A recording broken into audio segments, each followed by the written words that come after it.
Franchement, je déteste ce genre de match. Je déteste ce genre de début de championnat, ce genre de commencement. Je déteste ça. J'aime pas, ça me frustre, ça me fout la haine.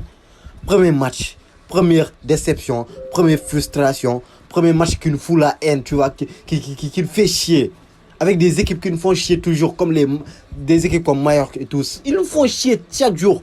Avec des joueurs comme Moriki, ce bob humain, ce pénis humain là, il nous fait chier chaque année, ce gars. On dirait que, comme un gladiateur, je sais pas quoi, il nous fait chier, ce gars. Moriki, je sais pas comment, mais il est chiant, wesh. Il est chiant. Chaque année, il est comme ça. Il est là, il nous fait chier chaque année. Militao à la ramasse. Non, mais avant même de parler de notre équipe, mais je vais parler de ces genres d'équipe-là.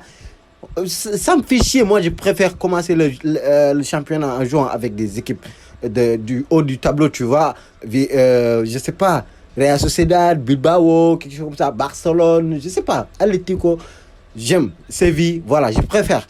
Mais ces équipes-là, les Mallorca, Osasuna, Villarreal, voilà, ils te font chier, les gars. Tu joues avec eux, ce sont des matchs où ils risquent leur vie, les gars. Les gars, ils jouent comme si leur vie en dépendait.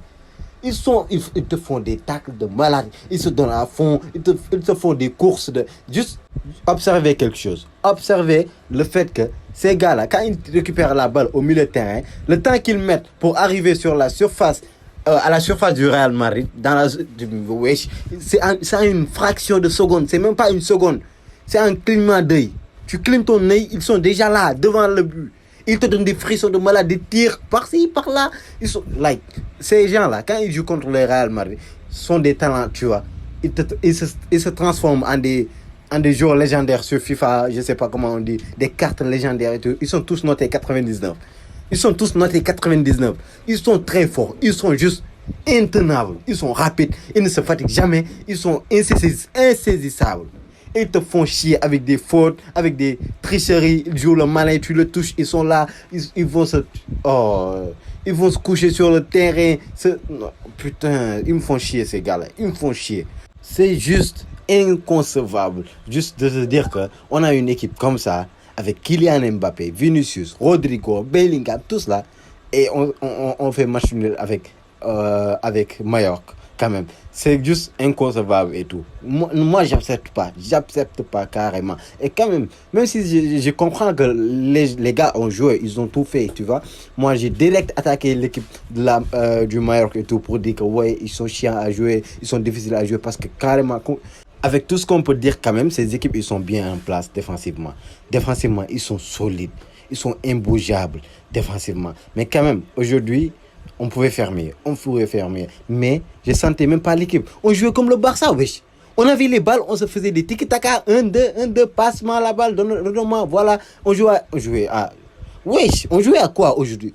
Des passes de balles qui ne se terminent jamais. On est là devant la surface, au lieu de tabasser la balle, mais on est là à se donner... à se passer la balle comme le Barça, en fait. Comme le Barça. Vinicius sur le côté droit, il n'était pas du tout dans son match. Depuis le début, il a commencé à parler avec les arbitres, à pleurer, à faire ses enfantillages et tout. Il n'était pas sur son match. Il devait sortir depuis à la 70e minute, il devait sortir. Les changements devaient se faire plus tôt, quand même, Carlo et tout. Et puis, tu as aussi ce que je dis chaque jour, le déséquilibre sur le côté gauche. Sur le côté droit, du moins. Tout le jeu de l'équipe passe sur le côté gauche. Rodrigo, on le met sur le côté droit, mais lui, il en a marre. C'est pas son côté, il ne sait pas jouer là-bas. Donc, du coup, il se force à se décaler. Lui-même, il s'oblige à se décaler sur le côté gauche. Et il va retrouver là-bas Vinicius et Mbappé, parfois aussi, qui se décalent aussi sur le côté gauche. Donc, on a tout le jeu du Real, toute l'attaque du Real qui va se passer, qui va pencher sur le côté gauche et rien sur le côté droit. Rien du tout.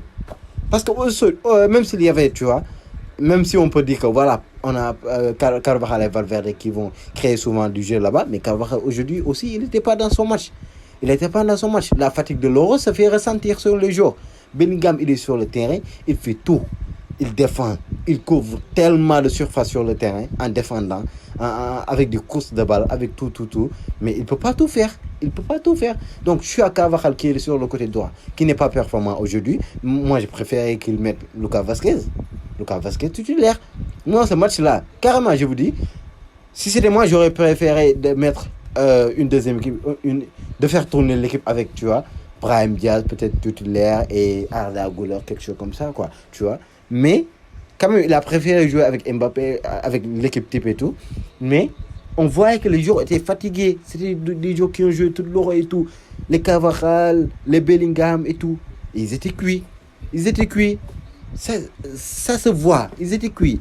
Donc, du coup, ça, on a ça. Et après, Carlo qui décide de faire un changement, des changements, du moins, qui fait rentrer Brahim Diaz, Arda Güler, Modric d'abord qui est déjà rentré, Modric qui était déjà rentré, mais il fait rentrer 3 changements en un coup avec Brahim Diaz, Arda Güler, Lucas Vazquez.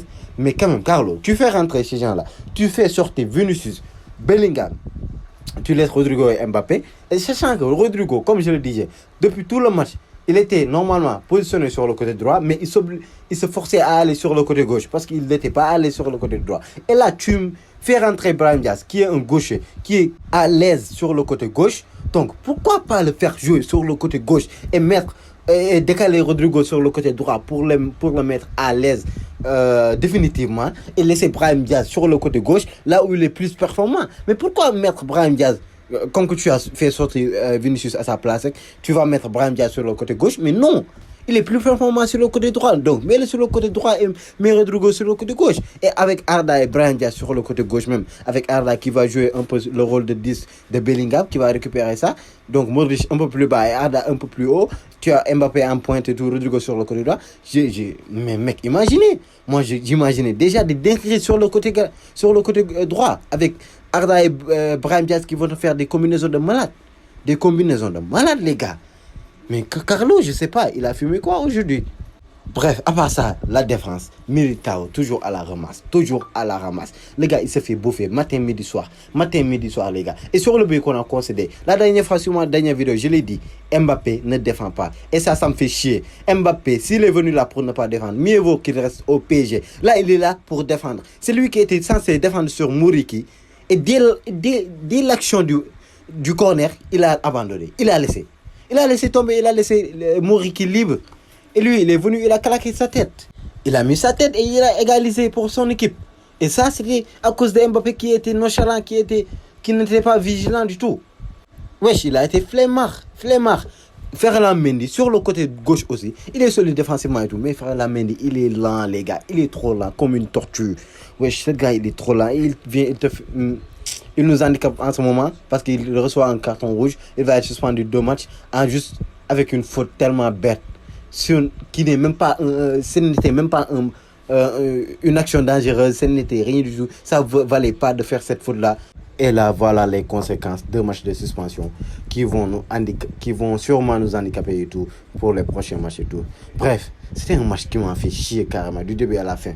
Je m'attendais à un scénario incroyable pour venir dire que voilà, première journée, premier scénario incroyable, première frisson, premier match de folie. Tu vois, on a égalisé à la dernière minute et tout, mais ça s'est passé comme ça. Tout ça à cause de ce pénis humain, Mouriki, qui brise nos rêves, qui nous fait chier, qui nous hante. Bref, ce gars, il me fait chier, voilà.